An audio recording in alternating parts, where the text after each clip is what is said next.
நிறைஞ்ச மனசோடு விட்டுக்காரன் இந்தா அட்வான்ஸாக வச்சுருக்கோன்னு 2 50 பைசா கொடுத்தாங்க. 2 50 பைசா 2 50 பைசா முடியாது. ஆமாம் ஐ அந்த மாதிரி ஒரு கெட்டப் பண்ணிக்கே பண்ணிட்டார் அவர். இல்லை அந்த காலேஜ் டேஸ்லேயே பண்ணிட்டார். இனிமேல் வந்து காலேஜில் நடக்கிற ட்ராமா இதில் நீ கலந்துக்காத, காலேஜ் சார்பாகவே நடந்து கலந்துக்காத. சில படங்கள் போயிருக்கும், சில படங்கள் போயிருக்காது. ஆனால் வந்து எந்த படமே வந்து விக்ரம் நடிக்கலைன்னு சொல்ல முடியாது. இது பேசும்போது நான் கேட்டேன், ஒருவேளை முதல் படம் சக்ஸஸ் ஆகிட்டா என்ன பண்ணியிருப்பீங்க? காணாமல் போயிருப்பேன். வீரதீர சூரன் வந்து 2வது பாகம் அவர்களுக்கு, முதல் பாகம் இன்னும் வரலையேன்னா முதல் பாகம் அடுத்து வரும், பாகுபலி மாதிரி தான் அது, அந்த மாதிரி சொல்லியிருக்காங்க. இப்போ நம்ம அந்த அளவுக்கு ஒரு கான்ஃபிடென்ட் இருந்தனால தான் அவரும் ஏற்றுக்கிறாரு. அருவருப்பான உடல்நிலையோடு கொஞ்சம் வந்து நடிக்கிறது ஒரு ஹீரோவை தோன்றுறதுன்ற பெரிய விஷயம். மம்முட்டி பார்த்தீங்கன்னா மலையாளத்தில் பண்ணுவார். இந்த மாதிரி ஒரு பிச்சைக்காரன் மாதிரி அப்படியே மாறி அப்படி இது பண்ணியிருப்பார். அதனால தான் அந்த அர்ப்பணிப்பு வரும்போது தான் அவங்களுக்கு அந்த கேரக்டர் நிற்கும். இப்போ தான் மக்களும் ரசிப்பாங்க. அத்தனை பேர் இருக்காங்க, ஆனால் அவங்க போய் முன்னாடி போய் முத்தம் கொடுக்கணும். முத்தம் கொடுக்க வேர்த்து கொட்டுது. பல டேக் 20 10 15 டேக் வாங்கி அதுக்கு பிறகு தான் சிம்ரானே வந்து நானே முத்தம் கொடுத்துறேன் ஐயா அப்படின்னு கொடுத்தாங்க.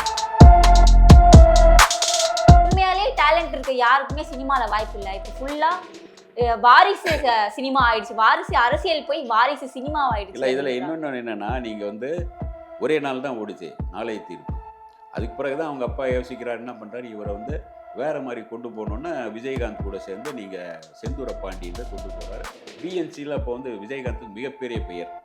நீங்கள் எந்த வாரிசு வந்தாலும் கூட வாரிசுக்கும் திறமை இருக்கணும். திறமை இல்லாத வாரிசுகள் இங்கே எடுபடவே முடியாது. அது யாருடைய வாரிசாக இருந்தாலும் சரி. நாமக்கல்ல திருச்செங்கோடு மெயின் ரோட் எர்ணாபுரத்துல இருக்கிற ஸ்பைரோ பிரைம் பப்ளிக் ஸ்கூல்ல +2 போர்டு எக்ஸாம்ஸோட சேர்த்து நீட் அண்ட் ஜேஇ கோச்சிங்கும் கொடுத்துட்டு இருக்காங்க.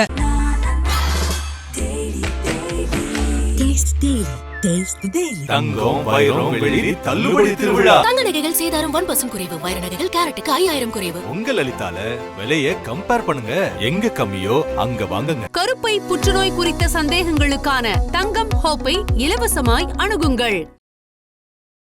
கிங் டிவி நேயர்களுக்கு வணக்கம். இன்று நம்முடன் இணைந்திருக்கும் சிறப்பு விருந்தினர் மூத்த பத்திரிகையாளர் திரு சபிதா ஜோசப் அவர்கள். சார் வணக்கம் சார்.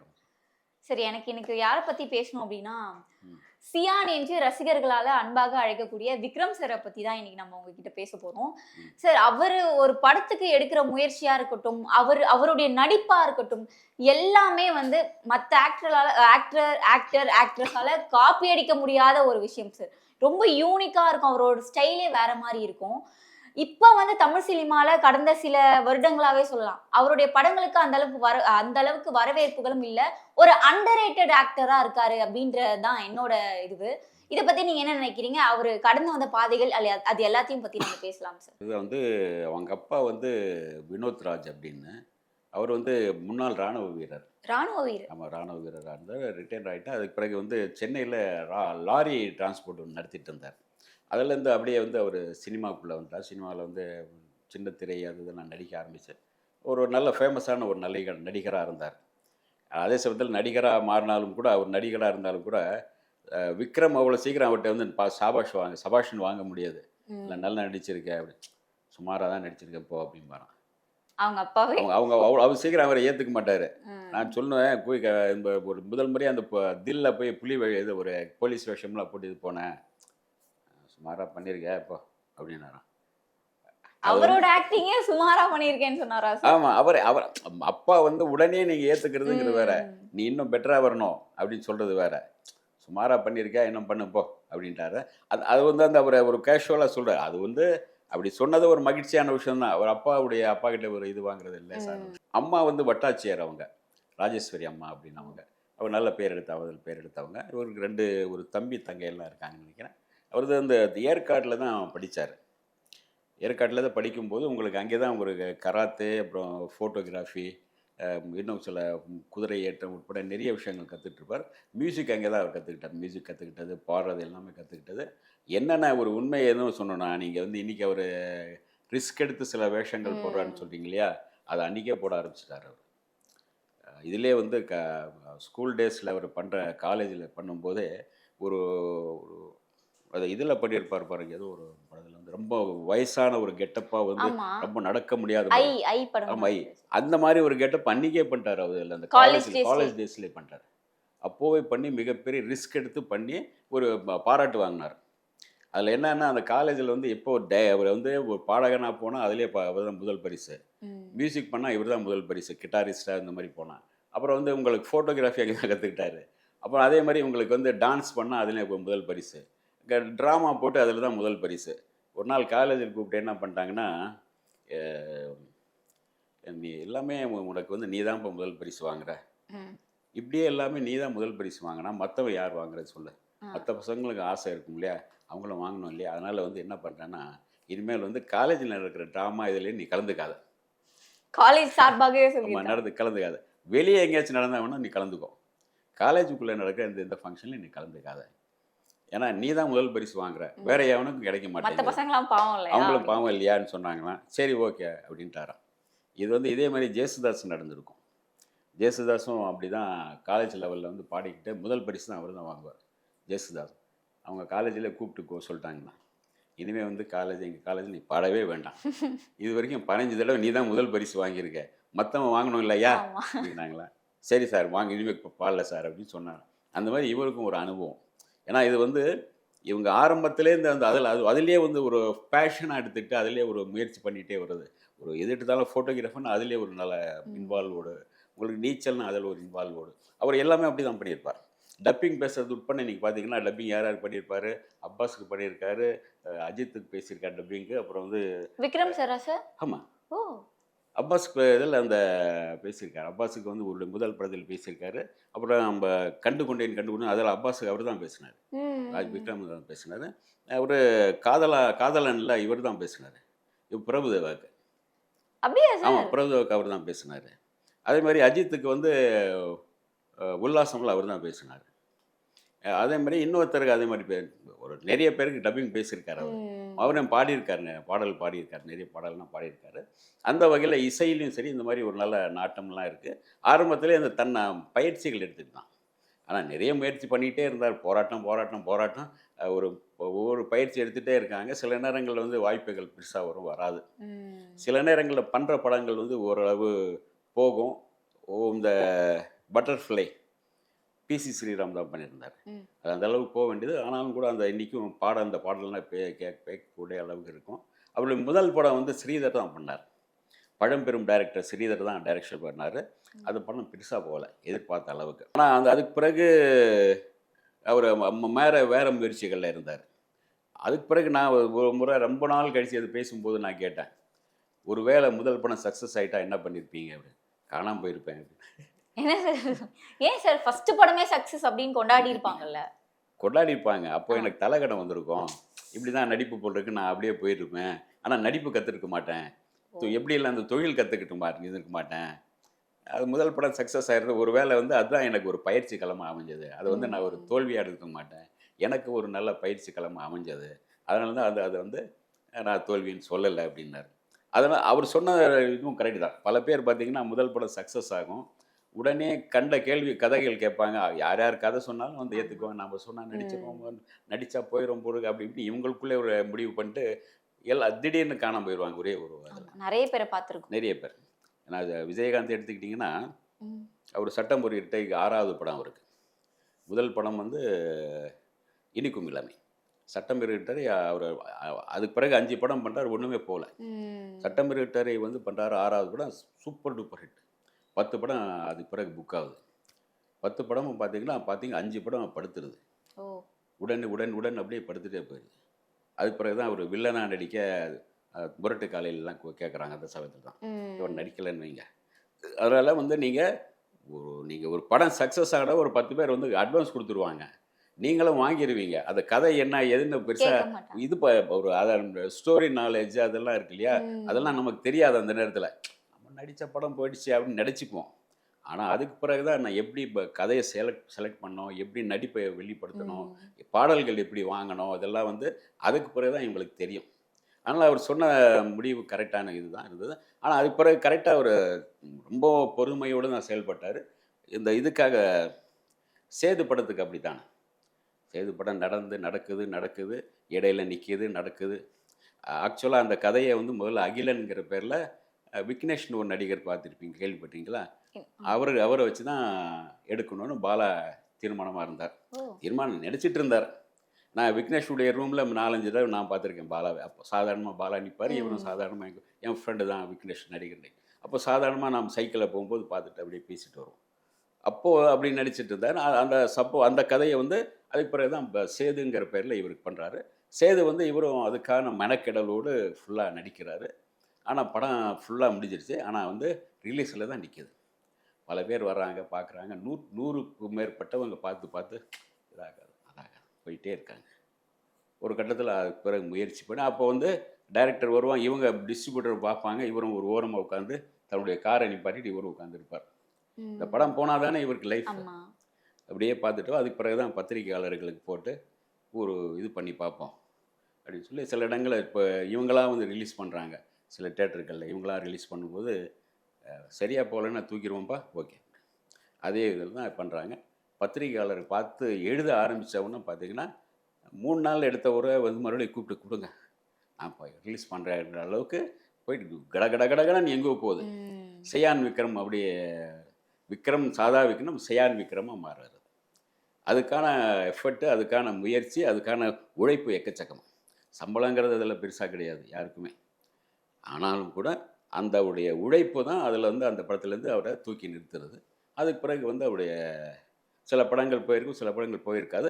ஆனால் வந்து எந்த படமே வந்து விக்ரம் நடிக்கலைன்னு சொல்ல முடியாது. படங்கள் போனாலும் போகாவிட்டாலும் விக்ரம் அவருக்கான எஃபர்ட் போட்டிருப்பார். அதில் வந்து முழுக்க அவர் முயற்சி பண்ணியிருப்பார். சரி, இப்போ நீங்கள் பாலா இப்போ பார்த்தீங்கன்னா அந்த இதை போட்டுருப்பாங்க பாருங்க, வீரதீர சூரன் வந்து 2வது பாகம் அவர்கள் இருக்கு. முதல் பாகம் இன்னும் வரலையேன்னா முதல் பாகம் அடுத்து வரும். அது இது மாதிரி உங்களுக்கு பாகுபலி மாதிரி தான் அது. அந்த மாதிரி சொல்லியிருக்காங்க. இப்போ அந்த அளவுக்கு ஒரு கான்ஃபிடென்ட் இருந்தனால தான் அவரும் ஏற்றுக்கிறார். ஒவ்வொரு கதையும் அந்த மாதிரி ஏற்றுக்கிறனால தான் உங்களுக்கு வந்து அந்த பிதாமகனும் சரி, ஒவ்வொரு படமும் வந்து அந்த மாதிரி அந்த கதையை நீங்கள் செலக்ட் பண்ணி உள்வாங்கி அவருக்குன்னு சில குரல்கள்லாம் இது பண்ணுறாரு. அவர் பார்த்தா திடீர்னு உடம்பை ஏற்றுறாரு, திடீர்னு உடம்பை குறைக்கிறாரு. இந்த ரிஸ்க் எல்லாம் யாருமே எடுக்க முடியாது. 20 கிலோ 10 கிலோன்னு குறைக்கிறார். அதனால வந்து நிறைய பாதிப்புகள்லாம் இருக்கு. விஞ்ஞான ரீதியாக மருத்துவ ரீதியாக பாதிப்புகள் இருக்கு. ஆனாலும் கூட அவருடைய தொழிலுக்காக சின்சியராக இருக்கணும்னு நினைக்கிறார். நீங்கள் அந்நியனில் பார்த்தீங்கன்னா அந்த 4-5 வாய்ஸ் பேசுவார் பாருங்க. உட்கார்ந்து இருக்கும்போது அவர் உட்கார்ந்துட்டு தான் இருப்பார். அவருக்குள்ளே அது ஓடிட்டே இருக்கும். அந்த வாய்ஸ் இந்த வாய்ஸ் இப்படி பண்ணலாம் இப்படி பண்ணலாம் ஓடிட்டே இருக்கும். அந்த அந்த தொழில் மேலே இருக்கிற அந்த ஒரு அக்கறை ஈர்ப்பு அதுதான். அதனால தான் உங்களுக்கு வந்து இன்னைக்கு வரைக்கும் அவர் விக்ரம் அப்படின்னா அவர் ஒரு பண்பட்ட நல்ல நடிகரியா அப்படின்னு அவரை யாருமே அவருடைய நடிப்பை யாரும் குறை சொல்ல மாட்டாங்க. சில படங்கள் தோல்வி அடைந்தாலும் அவருடைய நடிப்பை குறை சொல்ல முடியாது. அதுதான் உங்களுக்கு வேற ஒரு நோயாளி மாதிரி ஒருவார் என்ன படம் அது சங்கர் பண்ணார். அது வந்து ஒரு மிகப்பெரிய அளவில் போக வேண்டியது. அது வந்து அது வேற மாதிரி போயாச்சு. அது காரணம் வந்து சப்ஜெக்டில் ஏதோ சில இடங்களை ஒரு கோட்டை விட்டதுனால அது சரியாக போகல. இல்லாட்டி அது பெருசாக போயிருக்கணும். ஆனாலும் கூட அது அந்த மாதிரி ஒரு அருவருப்பான உடல்நிலையோடு கொஞ்சம் வந்து நடிக்கிறது ஒரு ஹீரோவை தோன்றுறதுன்றது பெரிய விஷயம். எல்லோருமே அந்த மாதிரி பண்ண மாட்டாங்க. அந்த அர்ப்பணிப்போடு பண்ணுவாங்க. மம்முட்டி பார்த்தீங்கன்னா மலையாளத்தில் பண்ணுவார். எந்த மாதிரி பிச்சைக்காரன் மாதிரி அப்படியே மாறி அப்படி இது பண்ணியிருப்பார். அதனால தான் அந்த அர்ப்பணிப்பு வரும்போது தான் அவங்களுக்கு அந்த கேரக்டர் நிற்கும். அப்போ தான் மக்களும் ரசிப்பாங்க. அதுதான் இவருடைய இது. அவருடைய வந்து லவ் மேரேஜ் தான் பண்ணிக்கிட்டார் விக்ரம். லவ் மேரேஜ் தான். அவங்களுடைய மனைவி அவருக்கு ஒரு நல்ல அன்பான துணையாக நல்ல ரசிகை அவங்க தான். முதல் ரசிகை அவங்க தான். அது மாதிரி அவருடைய மகன் இவங்க எல்லாமே நல்ல ஒரு இதுதான். மகனுக்கு சரியான ஒரு படம் வரல. அமைஞ்சா அவரும் பெரிய லெவலில் அவருக்கு வந்துடுவார். சரி, இப்போ விக்ரம் சார் பற்றி பேசும்போது பாலா சார் பற்றி பேசாமல் கடந்து போக முடியாது. ஏன்னா அவரோட கெரியரில் பாலா சார் வந்து ஒரு முக்கிய இடத்துல இருக்கிறவர். எல்லாருக்கும் இருக்க ஒரே கேள்வி, இவங்க 2 பேருக்கு இடையில என்னதான் பிரச்சனை, என்ன ஆச்சு? ஏன்னா பாலா சாருக்கு ஒரு விழா எடுக்கும்போது கூட அங்கே சூர்யா சார் வந்திருந்தாரு. பட் விக்ரம் சார் ஏன் வரல, என்ன ஆச்சு அப்படின்ற கேள்வி இருந்தது. சூர்யாவும் கோச்சிட்டு தான் வந்தார். கோச்சிக்கிட்டு தான். ஆனால் வந்துட்டார்ல சார். வந்துட்டாருன்னா அவர் அங்கே அந்த இடத்துல என்ன இடிப்பட்டதுன்னா அதுக்கு முன்னே எவரோ வணங்கான்னு தான் பண்ண வேண்டியதை அதை விட்டுட்டார். பண்ணலன்னு சொல்லிட்டாரு. அதே சமயத்தில் சூர்யா வந்து அதுக்கு முன்னே பண்ண படங்கள் எதுவுமே போகல. அதே நம்ம ஹிந்தியில் ஏதோ ஒரு சூரரை போட்டு பண்ணார், அதுவும் பெருசாக போகல. கர்ணான்னு ஒரு படம் பண்ண வேண்டியது அதுவும் அப்படியே நின்றுடுச்சு. அதனால் அதுக்கு பிறகு பார்த்தீங்கன்னா ஒரு பின்னடைவு மாதிரி தெரிஞ்சது ஒரு 2-3. சரி, மறுபடியும் ஒரு பூஸ்டர் மாதிரி ஏதாச்சும் ஒரு நல்ல சப்ஜெக்ட் இருந்தால் பரவாயில்லன்னு சொல்லும்போது இவர்கிட்ட மறுபடியும் பேசுகிறோம் அவ்வளோ. அது இல்லாமல் அவர் நமக்கு ஒரு மாறுதல் கொடுத்தவருங்கிறனால அவர் போயிட்டு அவர்கிட்ட ஒரு நன்றி செலுத்தி ஏதோ ஒரு நகையெல்லாம் போட்டாங்க, தங்க செயினெல்லாம் போட்டான்னு நினைக்கிறேன். ஆனால் இவர் வரல. என்ன காரணம்னா உங்களுக்கு வந்து அவருடைய மகனுக்காக ஒரு கதை பண்ணாங்களே, அது ஒரு சின்ன தகராறு 2 பேருக்குள்ள. இல்லை இப்படி பண்ண வேண்டாம் அப்படின்னு சொல்லி அவருக்கு சொல்ல, இவர் ஓகே இது பண்ணலாம் நல்லா இருக்கும் அப்படிங்கிற சொல்ல இவங்களுக்குள்ள சின்ன ஒரு இது வந்துச்சு இல்லையா. சரி நம்ம இப்போ சொன்னதை சரியாக பண்ணலை அப்படிங்கிற கோவம் தான், அதனால அந்த வரல. ஒரு வருத்தம் தான். ஏன்னா அவங்களுக்குள்ளே நல்ல நட்பு இருக்குது, இன்னமும் இருக்குது, உள்ளுக்குள்ளே இருக்குது. அது என்னென்னா என்னைக்காச்சும் ஒரு நாள் சந்திச்சாங்கன்னா அதை முடிவடைஞ்சிடணும் வைங்க. அது வரைக்கும் அந்த கொஞ்சம் கனன்றுட்டு இருக்கும், அப்படியே யாராவது ஊத அது வந்து கனன்றுக்கிட்டே இருக்கும். அது வரைக்கும் அந்த நட்பு இது அடைஞ்சிட்டு தான் இருக்கும். மற்றபடி ஒரு விக்ரமை பொறுத்த வரைக்கும் அந்த இது பண்ண மாட்டார். விக்ரமுடைய ஃபுல் நேம் என்னன்னா ஜான் கென்னடி தான் அவர் பேர்.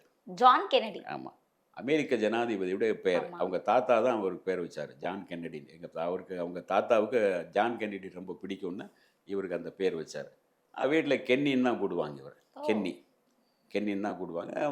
ரசிகர்கள் சியான் அப்படிம்பாங்க. இந்த இதுதான் அதே சமயத்தில் உங்களுக்கு எல்லோருட்டும் ஒரு ரொம்ப ஹாயாக அப்படி ரொம்ப ஜோவியலாக பழகக்கூடியவர்.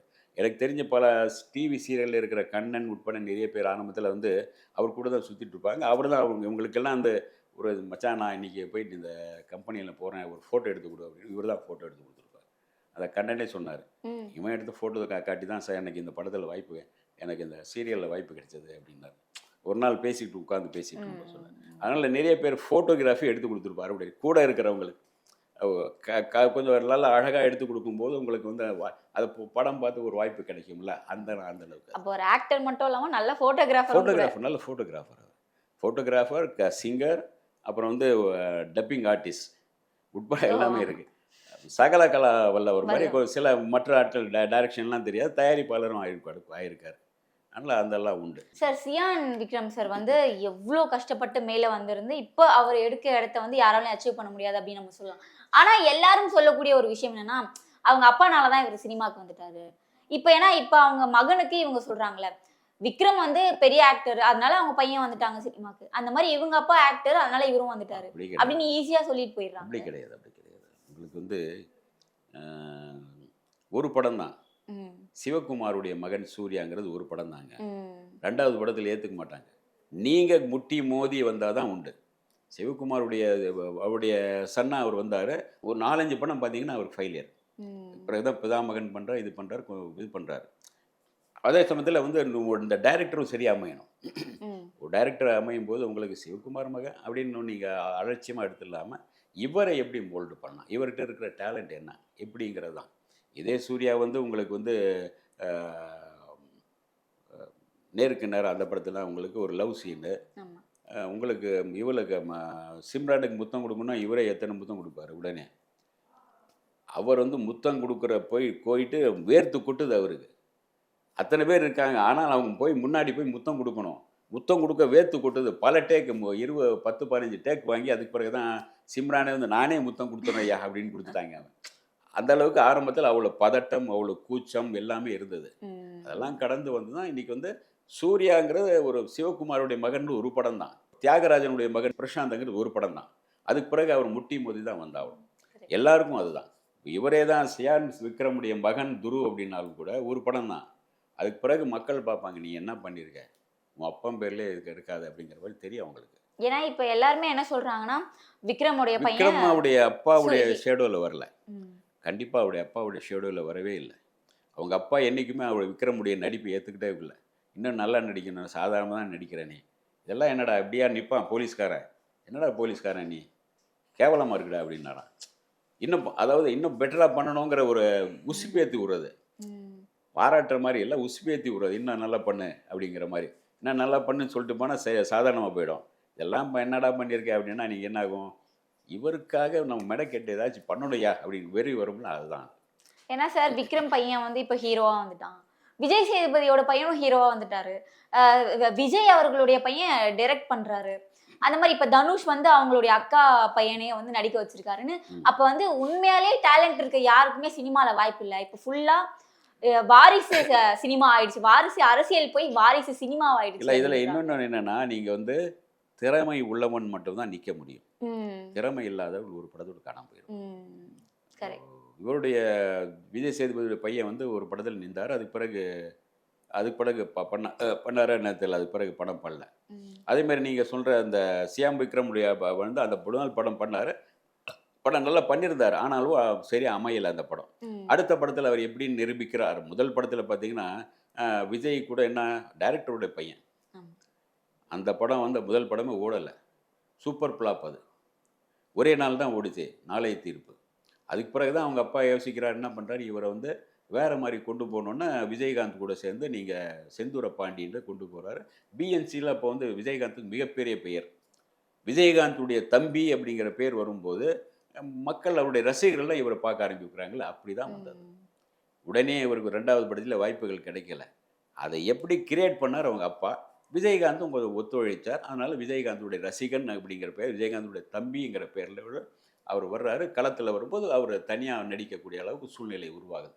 இப்படி தான் இது பண்ணி ஆகணும். நீங்கள் அடுத்த படம் நம்ம இப்படி பண்ணால், முதல் படம் அப்பா பேருக்கு வந்துட்டோம், 2வது படத்தில் நாம் நின்றாதான் திறமை காட்டினால்தான் உண்டு. சரியான கதை இருக்கணும், திறமையான நடிப்பு இருக்கணும். அது 2மே இல்லைன்னா காணாம போயிடும். யாருடைய மகனாக இருந்தாலும் ஒன்று ஏற்றுக்க முடியாது. அதை வந்து ஒரு விசிட்டிங் கார்டு தான், அவ்வளோதான். இன்னார் எங்கேருந்து வரீங்க, இவர், ஓகே சரி வாங்க உள்ள வாங்க. நான் இல்லை ஒரு அதான் சார், அந்த உள்ள வாங்கன்றது கூட புதுசா வரவங்களுக்கு வாய்ப்பு கிடைக்கல. புதுசாக வர்றவங்களுக்கு, அந்த புதுசாக வர்றவங்க புதுசாக டேலண்ட்டோடு வரலாம். இதான் ஷார்ட் ஃபிலிம் இருக்குது, இது இருக்குது, ஏதாச்சும் டேலண்ட்டோடு வந்தால் நிற்கிறாங்க. சில பேர் வந்து நிற்கிறாங்க. வாரிசுகள் ஏன் வர்றாங்கன்னா, அவங்க உள்ளுக்குள்ளே அங்கே இருக்கிறவங்க வந்து கொஞ்சம் என் பையனை கொஞ்சம் இது பண்ணேன், அது பண்ணேன், சரி வா உனக்கு டேலண்ட் தான் காட்டு, இல்லாட்டி போயிட்டே இருக்க. யாராக இருந்தாலும், வாரிசாக இருந்தாலும் கூட திறமை இருந்தால் மட்டும்தான் இங்கே நிற்க முடியும், இல்லாட்டி நிற்க முடியாது. அதே விஜயுடைய பையன் வந்து நடிக்க வரல அவர், ஏன்னா நமக்கு ஒத்து வராது, தெரியாது அப்படின்றார். அது ஒரு மிகப்பெரிய போராட்டம். அதே சமயத்தில் இவர் வந்து அவர் டைரக்ஷன் ஆகிட்டோம் அப்படின்னா, ஒரு தாத்தா மாதிரி நான் டைரக்டர் ஆக போகிறேன் அப்படின்றார். டைரக்ஷனுங்கிறது வேறு. அப்போது வந்து நீங்கள் ஒரு வெற்றி தோல்விங்கிறது வேறு. அது ஆனாலும் அதுக்கான களம் வேறு, இதுக்கான களம் வேறு. நீங்கள் எப்படியா எந்த வாரிசாக வந்தாலும் கூட முதல் படத்தில் உங்களை ஏற்றுக்குவாங்க. அவர் விஜயகாந்துடைய பையனே வந்தார், என்னை ஏற்றுக்கல. முதல் படம் சுமாராக போச்சு, 2வது படம் போகவே இல்லை. நீங்கள் உங்களுக்கு என்ன தெரியும், விஜயகாந்துடைய ஆக்ஷன் என்ன, ஃபைட் என்ன, அவருடைய எப்படி பண்ணார், இதெல்லாம் இவர்கிட்ட பார்க்குறாங்களா. அப்பா கிட்ட எப்படி இதெல்லாம் இவர்கிட்ட இல்லையே, மைனஸாக இருக்குன்னா அது இதுதான் உண்மையான. நீங்கள் எந்த வாரிசு வந்தாலும் கூட வாரிசுக்கும் திறமை இருக்கணும். திறமை இல்லாத வாரிசுகள் இங்கே எடுபடவே முடியாது. அது யாருடைய வாரிசாக இருந்தாலும் சரி. உதயநிதி இப்போ நிற்கிறாருன்னா, ஆரம்ப காலத்தில் அவருடைய அந்த அரசியல் ரத்தம் இருக்கு இல்லையா, அவருடைய தாத்தாவுக்கு தாத்தா அவன் அரசியலில் இருக்காங்க. அது அப்படியே பயிற்சி வந்துட்டே இருக்கு. ஒரு சினிமாவுக்கு போனாலும் கூட அந்த உள்ளுக்குள்ளே இருக்காது. அது வந்து வரும்போது டக்குன்னு எப்படி பயன்படுத்திக்கணும்னு தெரிகிறது. அதை வந்து நீங்கள் ஒரு விஷயத்தை கொடுக்கும்போது நீங்கள் எப்படி பண்ணுறீங்க பொறுத்து ஓகே நீங்கள் சக்ஸஸ் பண்ணிடுவார் அப்படிங்கிறதான். சார், விக்ரம் சாரோட சினிமா வாழ்க்கையில் அவர் ரொம்ப கஷ்டப்பட்ட காலகட்டம்னா என்ன சார்? இல்லை, சில படங்களில் கொஞ்சம் ரொம்ப ரொம்ப டஃப்பாக இருக்கும். ரொம்ப டஃப்பாக இருக்கும். சில நேரங்களில் அந்த படம் எதிர்பார்த்த அளவுக்கு இருக்கும், போகாது. அதனால் ஒரு சில நேரங்களில் அந்த தளர்ச்சியாக இருக்கும். ஆனாலும் கூட அந்த சில நேரங்களில் சாமி மாதிரி ஏதாச்சும் ஒரு கமர்ஷியல் வரும்போது டக்குன்னு தூக்கிட்டு போயிடும். சில நேரங்களில் அந்த 1-2 படம் உங்களுக்கு ராவணா இதெல்லாமே பார்த்திங்கன்னா பெரிய இதுதான், பெரிய அளவில் போகல. அதே மாதிரி பொன்னியின் செல்வன் வந்து முதல் பாகம் போச்சு, 2வது பாகம் போகல. அது காரணம் வந்து அவர் இல்லை, அவருக்கான போர்ஷன் நல்லா பண்ணியிருந்தார். அதில் இந்த கதை என்னன்னு தெரிஞ்சு போச்சு மக்களுக்கு, இந்த கதை இது. ஆனால் இவங்க அந்த கதைக்கு ஏற்ற மாதிரி இது இல்லை, காட்சிகள் இல்லை. அவங்க நினச்சாங்க அது போகல, 2வது. முதல் பாகம் போச்சு. அந்த மாதிரி சில படங்கள் வந்து அவருக்கு ரிஸ்க் எடுத்திருப்பார். அந்த ரிஸ்க் எடுத்த அளவுக்கு உங்களுக்கு இப்போது அந்நியன் நல்லா ரிஸ்க் எடுத்து பண்ணியிருப்பார். சில படங்கள் சில படங்கள் சடுகுடு, காதல் சடுகுடு எல்லாமே ரொம்ப சாதாரணமாக போயிருக்கும். சில படங்கள் ரொம்ப சாதாரண. ஆரம்பத்தில் நான் சொன்னேன் இல்லையா, முதல் படத்தில் சக்ஸஸ் ஆகிட்டா இதாகிருக்கும்னு சொல்லி, அந்த மாதிரி முதல் படத்தில் விட்டதை ஏதோ கொஞ்சம் சுமாரான படங்களை பண்ணார். உல்லாசம்லாம் பார்த்தீங்கன்னா செகண்ட் ஹீரோ தான். அதில் ஏறக்குறைய அஜித்துக்கு இவருக்கும் செகண்ட் ஹீரோ மாதிரி தான். ஆனாலும் கூட அதை வந்து அவர் பொறுமையாக கையாண்டு நடித்தார். நீங்கள் அதில் தனக்கான ஒரு பெயரை ஏற்படுத்திக்கிட்டார். அதுதான் அவர் அந்த இப்போ சில பேர் வராங்க, அசால்ட்டா கேஷுவலா ஆக்ட் பண்ணிட்டு நடிக்கவே தெரியலனாலும் நடிச்சுட்டு போயிடுறாங்க. பட் விக்ரம் சார் மாதிரியான ரொம்ப அந்த ஆக்டிங்குள்ள அந்த கேரக்டருக்குள்ள இன்வால்வ் ஆகி நடிக்கிற சில கேரக்டர் இப்போ நம்ம சமீப காலமா எடுத்துக்கிட்டாலே அவருக்கான அங்கீகாரம் வந்து கிடைக்கலையோ அப்படின்ற கேள்வி எனக்கு இருக்கு சார். இதை நீங்க எப்படி பாக்குறீங்க? ஏன்னா அவருடைய படங்களும் தொடர்ச்சியா அவ்வளவா ஹிட் ஆகல, அவ்வளவா போகல மக்கள் மத்தியில. இதை நீங்க எப்படி பாக்குறீங்க? இல்லை, இப்போ யாருடைய படமும் பெருசா போகல. சமீபத்தில் பார்த்தீங்கன்னா இப்போ போன வாரம் 7 படம் ரிலீஸ் ஆச்சு. எந்த படம் தேட்டரில் இருக்குன்னு தெரியல. நீங்கள் தேட்டரில் வர ஆட்களும் பார்த்தீங்கன்னா 5 பேர் 10 பேர் தான் வர. அவனே என்ன சொல்ல தேட்டருக்கார, "பா 20 பேரா வாங்கப்பா, அப்போ தான் அந்த படம் போட முடியும்" அப்படின்றாங்க. அந்த மாதிரி சூழல் உருவாயிடுச்சு. இன்னைக்கு வந்து அதாவது நீங்கள் சரியான கதை இருக்கணும். அதே சமயத்தில் தேட்டரில் வந்து ஓடக்கூடியதாக இருக்கணும். சில நேரங்களில் அந்த கமர்ஷியல் நல்லா இருக்கும், சிலது வந்து கொஞ்சம் கையை கடிச்சிடும். ஆனால் அவருக்கான உழைப்பு கொஞ்சம் கரெக்டாக போடுறாரு. அதுதான் அந்த இடத்துல அவர் மிஸ் பண்ணல. அவருக்கான உழைப்பை கரெக்டாக போடுறாரு. அந்த உழைப்பு சில காப்ராவோ ஏதோ ஒரு படம் பண்ணார். அது சுமார் ரொம்ப கோப்ரா. கோப்ரா. அது வந்து பெரிய லெவலில் அது வந்து தேவையில்லாத ஒரு படம். அவருக்கு தேவையில்லாது. ஆனால் சில நேரங்களில் வந்து நீங்கள் வந்து என்ன பண்ணுவாங்கன்னா, செக்கு ஓடிட்டே இருக்கணும். செக்கு ஓடும்போது எள்ளு இல்லைன்னு என்ன பண்ணுவாங்கன்னா, வேறு ஏதாச்சும் புண்ணாக்கு ஏதாச்சும் போட்டாவது ஓட்டுங்கப்பா. நிற்காம போயிட்டே இருக்கணும். நின்றுச்சுன்னா என்ன ஆகும்னா, உங்களுக்கு வந்து மறுபடியும் ஸ்டார்ட் பண்ணுறது ஒரு இதாக கஷ்டம். அதில் போயிட்டே ரன் பண்ணிகிட்டே இருக்கணும். அவருக்கும் செலவுகள் இருக்குல்ல, அதுக்கான ரன் பண்ணிட்டு சில நேரங்களில் இந்த மாதிரி துண்டு துகடாக வந்து இந்த மாதிரி சரியில்லாத படங்களும் வரும். அதையும் கொஞ்சம் சில நேரங்களில் நம்ம சகிச்சிக்க வேண்டியிருக்கும். ஒரு நல்ல கலைஞனாக இருக்கார், நல்ல திறமையான நடிகராக இருக்கும்போது அவர்கிட்டேருந்து இந்த மாதிரி படங்களும் நம்ம எதிர்பார்க்க மாட்டோம். சரி, ஓகே, அவருடைய சர்வைவலுக்கு ஏதோ ஒன்று போயிருக்கு அப்படின்னு நம்ம எடுத்துக்கணும். விக்ரம் சார்ட்டே உங்களுக்கு பிடிச்சதுன்னா என்ன சொல்லுவீங்க? கேரக்டர் இல்லை அவர் பண்ணுற ஏதாவது ஒரு விஷயம் உங்களுக்கு எது ரொம்ப பிடிக்கும்? இல்லை, எதுவுமே ஜாலியாக பண்ணக்கூடியவர். யார்கிட்டையும் ரொம்ப ஜாலியாக பேசுவார், நல்லா கேஷுவலாக பேசுவார். யாராக இருந்தாலும் கலாய்ப்பார், இவரும் சேர்ந்து கலாய்ப்பாங்க. சில நேரங்கள் நானும் கலாய்ப்பேன். பேசும்போது முறை எம்ஜிஆர், நீங்கள் வந்து 8 தானே சார்? ஆமாம் சார், எல்லோரும் 8ன்னு சொல்கிறாங்க. அதே மாதிரி நான் 8ஆம் நம்பர் தான், 8 ராசி அப்படிமா. அது நான் சொன்னேன். அது நான் சில இந்த கேள்விப்பட்ட வரைக்கும் எம்ஜிஆர் சார் வந்து உடைய ஒரு கட்டத்துக்கு ரொம்ப நாளைக்கு பிறகு தான் அவருடைய பெரிய ரேஞ்சில் வந்து அது பிறகு போக போக பிரகாசமாக இருந்தது. உங்களுக்கும் அதே மாதிரி தான் இப்போ வர வர நீங்கள் பிரகாசமாக இதை ஆட்டிக்கிங்க. ஆரம்பத்தில் நிறைய கஷ்டப்பட்டு என்னென்ன ஒவ்வொரு 8க்கு பிறகு உங்களுடைய மாற்றம் வந்துகிட்டே இருக்கும். இது வந்து நான் கணிதம் சொல்லலை, சும்மா சில பேர் சொல்லுவாங்க அந்த மாதிரி தான். ஆமாம், அப்படி தான் நடக்குது சார், அப்படி தான் போயிட்டுருக்கு சார் அப்படின்னாரு. நீங்களும் 8 தானே அப்படின்னு பேசிகிட்டு இருந்தார். சில பேருக்கு அப்படி தான். எம்ஜிஆர் பார்த்தீங்கன்னா அவருக்கு வந்து 38 வயசுக்கு கிட்ட தானே அவர் ஹீரோவை மாறுறாரு. அதுக்கு பிறகு தான் பார்த்தீங்கன்னா ரேஞ்ச் எங்கேயோ போகுது. இப்போ தேவா சாருக்கு அப்படி தான் பெரிய ரேஞ்ச் வந்து அதுக்கு பிறகு ரொம்ப 30-40 வயசுக்கிட்ட தான் அவர் பெரிய ரேஞ்சுக்கு வர்றாரு. அது வரைக்கும் பயங்கர போராட்டம் தான். ஒரு படத்துக்கு ₹1 தர்றாங்க அவர்கிட்ட அட்வான்ஸு. அதெல்லாம் நீங்கள் ஆடி போயிடுவோம் நம்ம. ஏதோ நீங்கள் வா நாளைக்கு வந்துட்டு தேவா உனக்கு ஒரு பெரிய அட்வான்ஸ் தர்றேன் அப்படின்றாங்க. இவர் பயப்படி என்ன நினைப்பீங்க? அட்வான்ஸ் கொடுத்தா ஒரு பெரிய கற்பனையோடு போவீங்களா? போயிட்டு வா, சரி பூஜை பண்ணிட்டு வந்துடுறேன், இருது உட்காரு தேவா. இவரும் கூட கவிஞர் காளிதாசன் இருக்கு. உள்ளே முடிச்சுட்டு வந்து, தேவா நிறைஞ்ச மனசோடு விட்டு தரேன், இந்தா அட்வான்ஸாக வச்சுருக்கோன்னு 2 50 பைசா கொடுத்துறான். 2 50 பைசா? 2 50 பைசா. அவர் ஒன்றும் இல்லை, சரி ரொம்ப சந்தோஷம் சார்னு வாங்கிட்டு வந்துட்டான். சரி, நல்ல நாள் அந்த மாதிரி நம்ம வந்து ஒரு பெரிய அமௌண்ட் வரும், போயிட்டு புகாரியில் போய் சாப்பிடலாம், இதில் போய் சாப்பிடலான்னு நினச்சோம். கடைசியில் 50 பைசா ஒரு தேவா சாருக்கே இந்த நிலைமையா சார்? இந்த மாதிரி இந்த கடந்து வர்றது அவங்களுக்கு போராட்டங்கள் தான். அந்த மாதிரி அவருக்கு ஆரம்பத்தில் எக்கச்சக்கமான போராட்டத்தோடு தான் வந்தார். நீங்கள் ஒரு நான் சொன்ன பாருங்க, டப்பிங்கு இது இப்படிலாம் பண்ணிட்டு இருக்காரு. நம்ம ஃப்ரீயாக தான் இருக்கார். ஆனால் சரியான டேலண்ட் இருக்குது, வாய்ப்புகள் அமையலை. முதல் படம் சக்ஸஸ் ஆகலை. அதனால் கொஞ்சம் ஒரு சில நேரங்கள் முதல் படம் சக்ஸஸ் ஆகலைன்னா சென்டிமெண்ட்டாக வந்து இது சரியில்லை. இந்த சினிமா வந்து சென்டிமெண்ட் அதிகமாக பார்க்கணும். அவர் சரியில்லைப்பா எவனாச்சும் ஒருத்தர் சொல்லுவான். இந்த மாதிரியெல்லாம் இருக்கும். இதெல்லாம் தாண்டி போராடி நீங்கள் அதுக்கான வெற்றிக்காக காத்திருந்து வெற்றியை கைப்பிடிச்சிட்டிங்கன்னா அதுக்கு பிறகு தொடர்ந்து அதை வந்து அது தக்க வச்சுக்கணும். இன்றைக்கி வந்து நீங்கள் வந்து சக்ஸஸ் பண்ணுறது ஒன்றும் கிடையாது. அந்த சக்ஸஸை தக்க வச்சுக்கணும். நீங்கள் ஃபீல்டில் தொடர்ந்து போயிட்டே இருக்கணும். அதுதான் முக்கியம். அந்த வகையில் கொஞ்சம் அவருக்கு அந்த தன்னை தக்க வச்சுக்கிட்டாரு. ஃபீல்டில் வந்துகிட்டே இருக்கார்.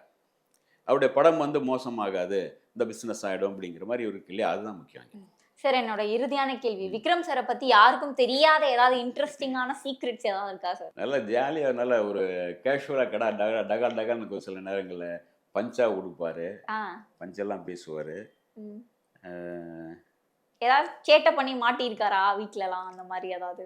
அதெல்லாம் உண்டு. சின்ன வயசில் அந்த மாதிரிலாம் உண்டு. நிறைய சேட்டை பண்ணி இதெல்லாம் மாட்டிக்கிறது உண்டு. இதெல்லாம் உண்டு. சின்ன வயசில் அந்த காலேஜில் போயிட்டு அவங்க அப்பா வந்து இவர் வந்து காலேஜ் முடிச்சுட்டு இதில் ஏற்காட்டில் போர்டிங் காலேஜில் படிச்சுட்டு வந்த பிறகு சினிமா ட்ரை பண்ணிட்டு இருந்தார். அவங்க அப்பா வந்து பட்டம் வாங்கு, பிஸ்னஸ் மேனேஜ்மெண்ட் படி, அதுக்கு பிறகு போனி, அதுக்கு பிறகு அது வரைக்கும் போகக்கூடாதுன்னு சொன்னால் அதுக்கு பிறகு சரின்னு கலையெல்லாம் போயிட்டு பிஸ்னஸ் மேனேஜ்மெண்ட் படித்து அதுக்கு பிறகு தான் மறுபடியும் சினிமாவுக்கு வந்தார் அப்பாவுக்காக. அதனால் உங்களுக்கு வந்து அங்கே அவர் எப்படி சூர்யா விஜய் சியான் எல்லாமே அங்கே தான், லயோலா தான். ஈஸியாக போய் விஜய் ஆண்டனி உட்பட, விஜய் ஆண்டனி அங்கே இருந்தார், லயோலாவில் இருந்தார். அதனால் எல்லோருமே அந்த அந்த இடத்துல போயிட்டு அந்த வருவாங்க. அந்த வகையில் கொஞ்சம் ஒரு அப்பா கிட்ட கொஞ்சம் நல்ல ஒரு மரியாதை இருந்தால், அப்பா சொல்கிறதுல சில நேரங்களில் அப்பா சொல்கிறது கரெக்டு தான். ஆனால் நம்மளுடைய நடிப்பை வந்து அவர் சொல்லுவார், எங்கள் அப்பா கிட்ட மட்டும் நடிப்புக்கு வந்து பாராட்டே வாங்க முடியாது சார் அவ்வளோ சீக்கிரம். எது போய் பண்ணியிருந்தாலும் கூட சுமாராக தான், அதெல்லாம் படமாடா அப்படிம்பாரு. ஏதோ ஒரு படம் சொன்னார், இதெல்லாம் படமாடாடு, இதெல்லாம் எவன்டா நடிக்க சொன்னான் உனக்கு அப்படின்னாரு. சரி சும்மா இந்த கோபுரான்னு சொன்னோம்ல, அந்த மாதிரி ஏதோ ஒரு படம் ஏதோ முன்ன பண்ணிருக்கும் போது இதெல்லாம் படமாடா அப்படின்னு சொல்லியிருக்காரு. அதாவது அதை வந்து அப்படி திட்டு கிடையாது, இன்னும் பெட்டராக பண்ணு, இன்னும் நல்லா செலக்ட் பண்ணு, இன்னும் உனக்கு அந்த செலக்ட் பண்ணுற இது வரல அப்படிங்கிறத ஒரு உசுப்பி விடுறது தான். ஆரம்பத்திலே நல்லா இருக்குன்னு சொல்லிட்டு அங்கேயே ஸ்டாப் ஆயிரும். ஆமாம், அது சொன்னார்ல, முதல் படம் 3 நாள், அதுக்கு பிறகு நம்ம சோம்பேறித்தனம் வந்து நாம தான் பெரிய ஹீரோன்னு நினச்சிக்கோங்களா, அந்த மாதிரி தான் அவருக்கு. எங்க எல்லாருக்கும் பிடிச்ச விக்ரம் சார் பத்தி நிறைய விஷயங்கள், சுவாரஸ்யமான விஷயங்கள் ஷேர் பண்ணியிருந்தீங்க சார். இவரை பத்தி தொடர்ந்து பேசலாம் சார். நன்றி சார். Thank you sir. நாமக்கல்ல திருச்செங்கோடு மெயின் ரோட் எர்ணாபுரத்துல இருக்கிற ஸ்பைரோ பிரைம் பப்ளிக் ஸ்கூல்ல +2 போர்டு எக்ஸாம்ஸோட சேர்த்து நீட் அண்ட் JEE கோச்சிங்கும் கொடுத்துட்டு இருக்காங்க.